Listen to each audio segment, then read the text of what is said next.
For me, it's that intangible feeling that you get when you walk into a restaurant with sincerity. And all of you know what I'm talking about. You walk into something that feels stagnant and stale, could be pretty and elegant and luxurious and or even commercial, but it feels stagnant and stale. And what I want people to feel when they come in is, oh, this is real. There's sincerity here. And you can't really pinpoint that. It's a feeling thing, and I think that only comes when you do all of those things that you mentioned Mhm. in synchrony. And if you do, then people have that feeling. Please like, share, and subscribe. It really helps the channel, and I appreciate it. My guest is Gio Mauro. He is chef owner of Monzú Italian Oven and Bar in Las Vegas. Monzú is an off-strip local favorite whose secret ingredient is harvesting Italian traditions. There are no shortcuts, no inauthentic dishes at all. So for everything about Monzú, go to monzoolv.com. Monzoolv.com. Follow them on Facebook and Instagram. And Chef, welcome to the show. Well, thank you for having me, man. You made me sound so good. I really Oh, appreciate it. you are good. Now I have to tell you the first time I became aware of Monzú, I could tell you what it was. It was a book launch for award-winning wine writer Marisa Finetti. And Yeah, we great. went to that book launch and I said, I've never seen this place before. Upstairs, downstairs, separate room, private room, entertainment, all that kind of stuff. So, and that her book was called Marisa's Wine Doodles. That's when I Yeah. discovered the restaurant. So then I got to talking with you once I was there at dinner and I said to you, I'd like to have you come on the show. And you said, sure, you give me your number. I, of course, being pollinated at the time, promptly lost it. So I'm able to now say we were back in business and off and running. Tell us a little bit about Monzú itself, your philosophy about the restaurant. Well, I guess that would start with the name itself and where it came from. Monzu Oh, do you translated. say Munzo rather than Monzú? I've been saying Monzú, but how would you like me to pronounce it? You pronounce it however you feel comfortable. Okay, but you pronounce it But Munzo. the O is O, so Monzu.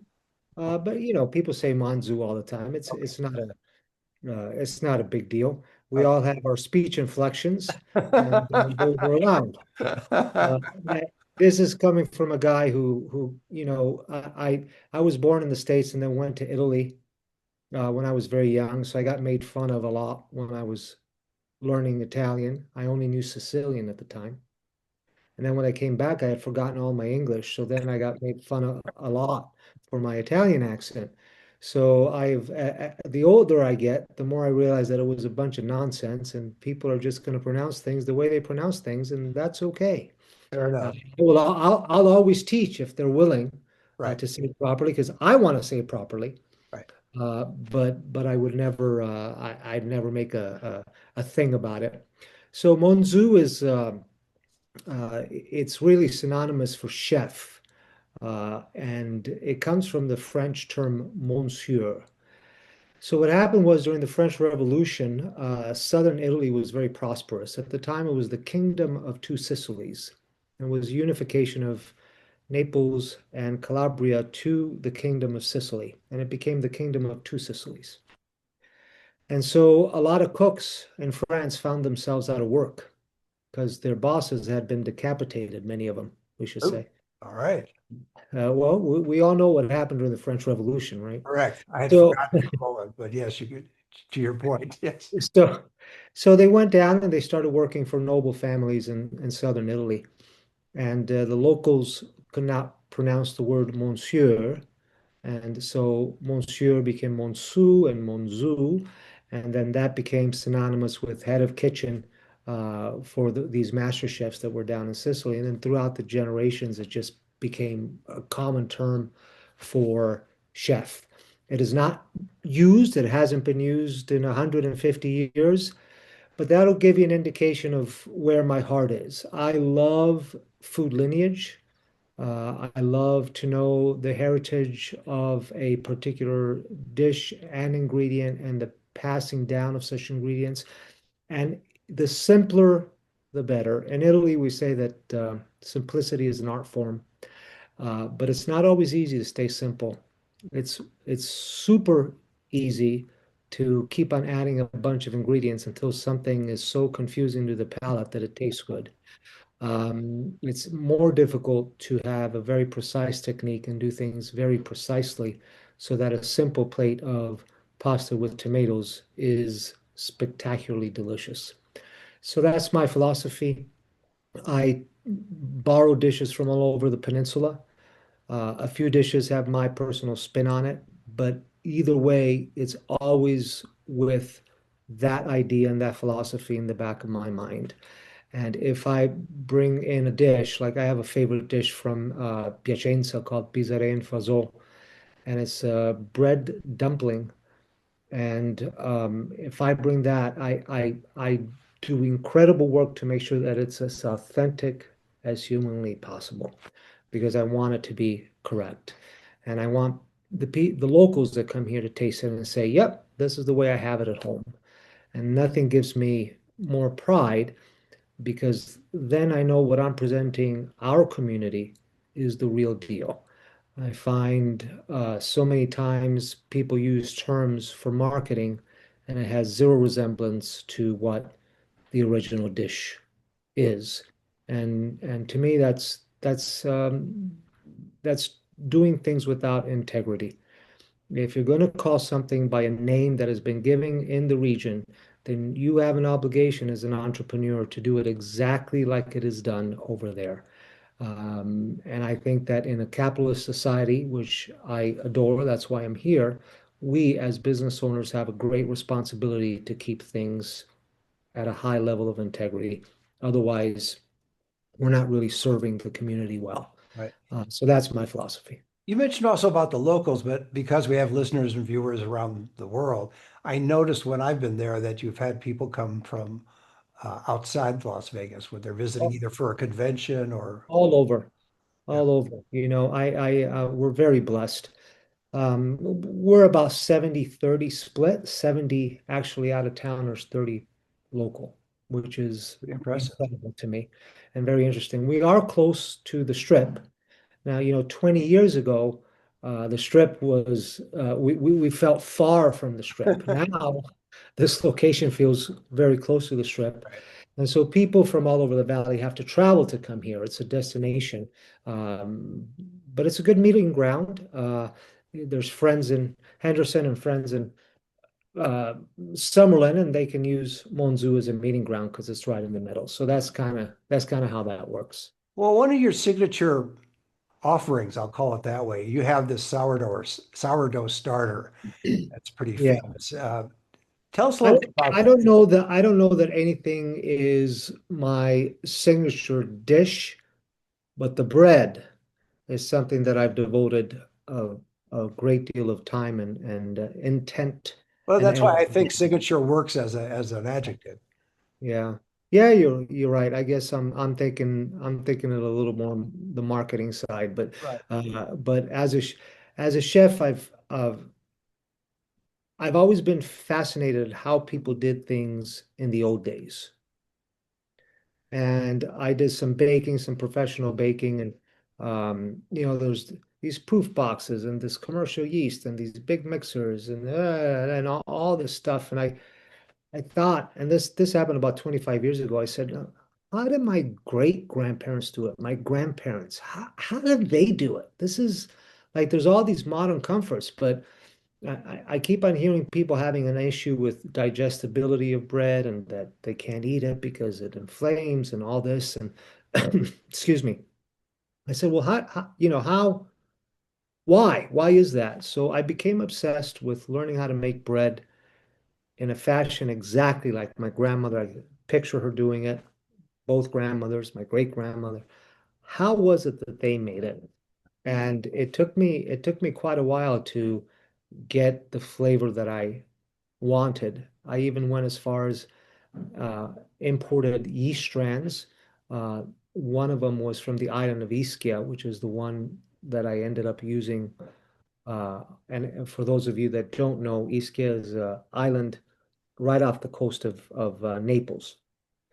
But I also developed the local strain, and the local strain was very sour. because contrary to popular belief, sourdough isn't about the flavor, it's about the technique. So the and different yeast strands give different flavor profiles. So the one native to this area gave a very sour um, product, and the one from Ischia gave a very nutty, buttery product. And so here I was missing the acidity, and here I was missing the savory notes. When Right. I combine the two, that this is my bread. This is what we do now. And I've had that starter for good 20 years, if I'm doing the math correctly. 2006 would be maybe a little longer. So yeah, That's what's called attention to detail. well, or obsessive compulsive behavior. Or I'll both. take I'll take either one or both. Or both, yes. Now you have from what I understand, correct me if I'm wrong, and I always like to be corrected, you have a 100% Italian wine list. I do. I do. Yeah. Again, I want to celebrate the Italian culture, and there are many colleagues that are critical of it because, and rightfully so, it's easier to sell something that everybody knows, right? So as an entrepreneur, it's easier to sell a product that everybody knows. It's much harder to um, present yourself with a list, especially of wines that people are not familiar with. And then on top of it, it's really the most complicated country when it comes to wine. Italy is just insane with uh, how many varietals there are in each different region, sub-region, and then so on and so forth. The varieties are just insane. So it's a big commitment. I'm not the first to do it. I took inspiration from the Joe Bastianich and Mario Batali group, and I kind of said, if they can do it, even a small little guy in Vegas can do it. And so that's what I committed to. And again, it's not easy. It's particularly not easy. I'm having a little bit of back and forth within myself of how do we reconcile all let's call them international varietals that are going into Italy.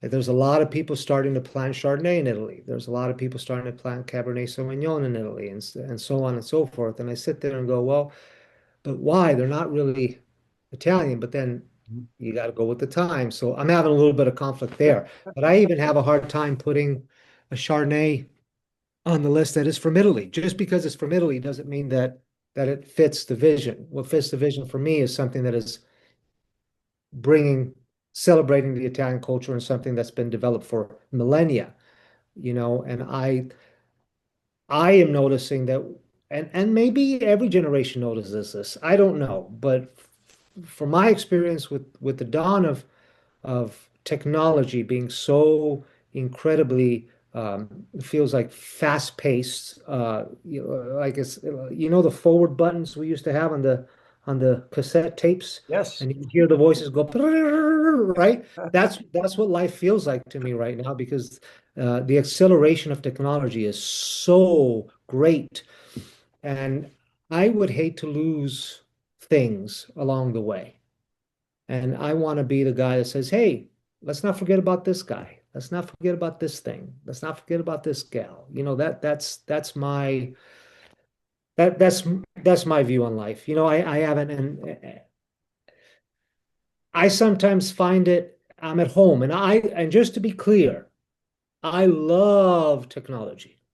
I embrace it. I adore it. I use it every step of the way I can. I'm not like, oh, the world is going to go to crap because we have AI. No, that's wonderful. Let's use it. Let's like it's such a it can be such a powerful tool to enhance humanity. So I'm in no way discouraging it or talking bad about it. However, we also have to pay attention to it. So I'll be at home cooking some food and I'll say to Alexa, hey, play Vert, and up comes a playlist that has nothing to do with Verdi the composer or opera. It's like some pseudo pop thing. And I'm sitting here going, people that don't know actually think that this is opera, for instance, and it's not. And so we have to be really careful. We have to be super cognizant of the fact that we can inflict a lot of damage on ourselves if we don't preserve things that have been developed, are tried and true over millennia. And I can't stress this enough. And I don't know if you asked me to come on the show to be philosophical, but here I am. This No, is you're what fine. I'm delighted that you are. I think too that it's reflected in the restaurant. You're not, when you go in there, you're not being rushed to have your dinner or have a drink at the bar with some food. It has that, I don't want to say an old school vibe. That's not quite what I think it is. It's much more of a relaxed vibe that gives you well, time it's to enjoy the it's food. it's sincere hospitality. Yes, that's fair. Yeah. It's not, oh, we're being hospitable because we want your business. Of course we want your business, but we're being sincere because this is what we do. And I think serving each other is a beautiful thing. We all serve each other in one capacity or another. Right. The problem, sometimes in this industry is that some people feel like they're being treated as servants instead of serving others. I never feel that way in this business. I just I always feel that old uh, uh, spiritual kind of philosophy of everybody serves each other in some capacity. We're here to serve each other, and there was, the movie Life is Beautiful. Mhm. Remember that with, and he said, the grandfather, or was it no, the Zio, it was the uncle, was a high-end maitre d' at a very fancy restaurant and gave him a job. And in fleeting, he said something very meaningful. He said, "You remember that we are serving the community, we're not servants. And remember that even God serves man, but he's not a servant of man." And that always stuck with me, struck me as to my core. And I remember that often because I think this industry gets a bad rap sometimes. You hear people say, "Well, you don't want to be a server the rest of your life, do you? Well, what are you going to do? Go and, be a fry cook? What are you going to do? Make pizzas your whole life?" What's wrong with that? Yeah, it sounds good to What, me. what the hell is wrong with that? Like I don't understand why that's an insult. I just, if you take it as a profession and you take it seriously, it's not insulting. If you take it as if though you're in it just to make a quick buck as a server to make some tips, then yeah, that's only because you're being dishonest with yourself, because you're there just for this whole idea. I sorry, I don't know if, again, I'm apologizing because I'm being so Oh, philosophical. I'm enjoying it. Go right ahead. This whole idea that everybody talks about work and family and the tripod and it has to be separate and this and this and that. For me, as a man, I don't understand that, because what we do for work, even flipping burgers, even bussing tables, you know what? You're serving the community. There's a purpose in what you do. And so if you find that purpose, then it all becomes part of your life. And I think the more we try to separate what we do with who we are, the unhappier we become. I just don't understand the philosophy. Cooks that I love to have in my kitchen are people that love to cook. They Mhm. just really enjoy it. And they're not here to win awards or to be the next superstar, because at the end of the day, none of that matters. It's come to work. There's a transition between money so I can pay my bills, but this is what I do. I'm a cook. I'm a dishwasher. I say to people that feel ashamed of washing dishes, you are more responsible for people's health in the community Really? than anybody I know. Think of the disinfection that has to happen in a dish pit. Like it's unreal. Yeah. Take that with a lot of pride. And it's okay. I just again, I have a hard time in our society with the disparaging remarks towards this industry. It really bothers me. There's dignity in work, whether you're a dishwasher, a server, a chef, whatever it is. It doesn't matter. Whatever it is, it doesn't matter. Yeah. Like I just so that's my philosophy on that. Before we get into some of the cuisine at the restaurant, one other quick question, and that is, and it alludes to kind of what you're talking about. When you are training someone to work at Monzú, do you are you surprised in terms of they may come from a background of serving in restaurants or being a chef in a restaurant, a cook, or a dishwasher, but they come in with an attitude as what you were talking about earlier. It's just more a routine for them rather than a calling. Do you find that Yeah, you get I find and without this is not a I want to be careful in what I say because I don't want to offend anybody, obviously. But I believe that genuinely new team members are surprised by my expectation of detail in their work. They're surprised by my expectation of how much they know, their level of education. Because as let's take a service, for instance, very common for them to be just order takers and not really know their profession, not really understand, well, why does the fork go on the right instead of the left sometimes? Like, why do we set it that way?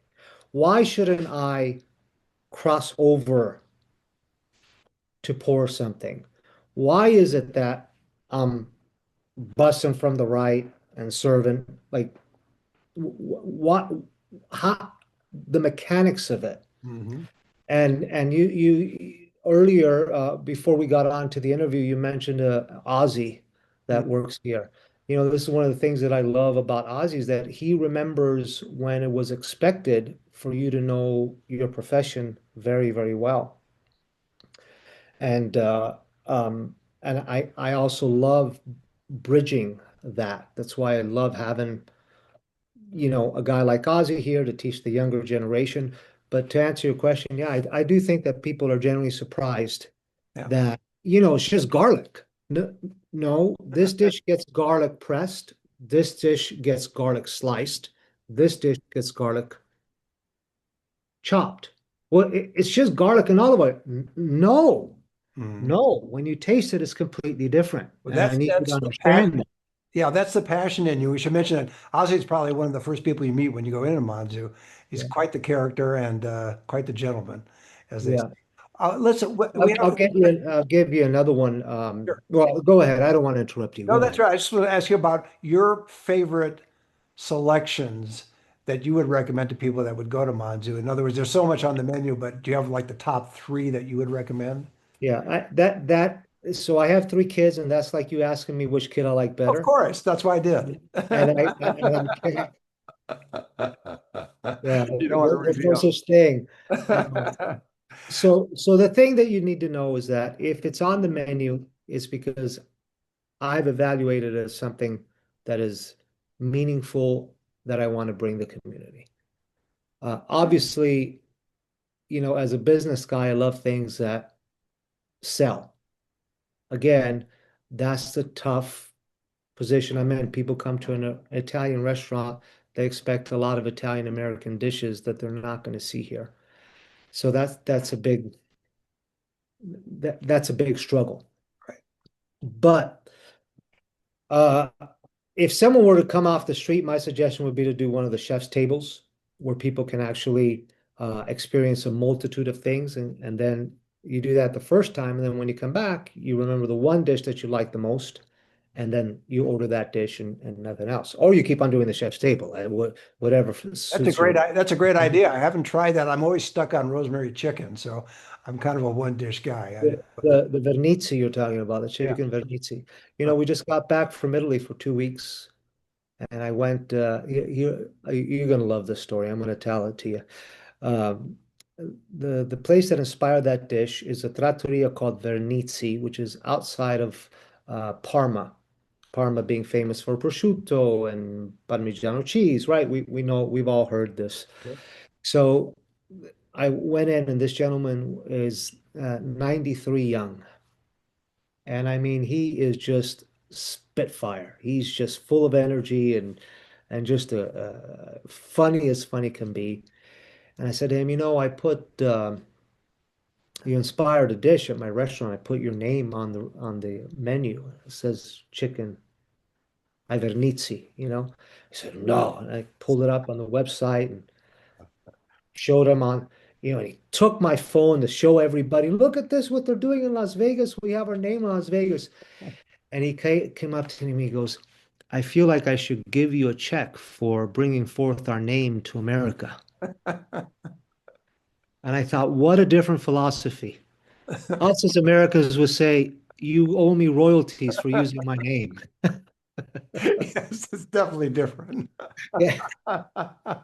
Well, before I let you go, we have a couple of minutes. What would you like people to take away from the whole concept of the restaurant? Meaning, is it one thing? And I'm not limiting you to a cuisine question. It's more, is it the atmosphere? Is it the food? Is it the entertainment? Is it the wine? Is it the hospitality? Or is it all of it? It's probably a leading question. It's probably going to be Yeah, all. it is a little bit leading, but it's also not untrue. So it doesn't matter that it's leading.